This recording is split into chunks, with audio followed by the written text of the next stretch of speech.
তাই সিপিআর প্রদান সংক্রান্ত বিষয়ে ডাক্তারি পড়ুয়া ছাত্রছাত্রী, স্বাস্থ্যকর্মী সহ সাধারণ মানুষকে সচেতন করতে বিশেষ উদ্যোগ গ্রহণ করলেন মালদা মেডিকেল কলেজ কর্তৃপক্ষ, যার অঙ্গ হিসাবে 13ই অক্টোবর থেকে 17ই অক্টোবর পর্যন্ত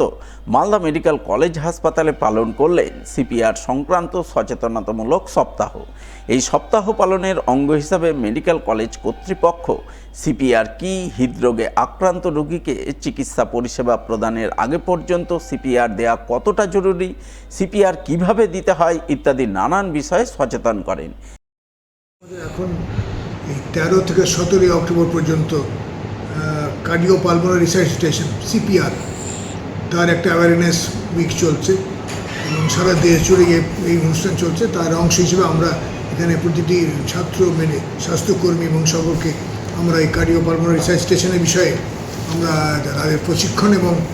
সচেতনতা বৃদ্ধি এবং তাদের একটা শপথ নেওয়ার অনুষ্ঠান প্লেজ সেটাই করছি এবং 13 তারিখ থেকে 17 তারিখ অবধি আমরা এটা করছি।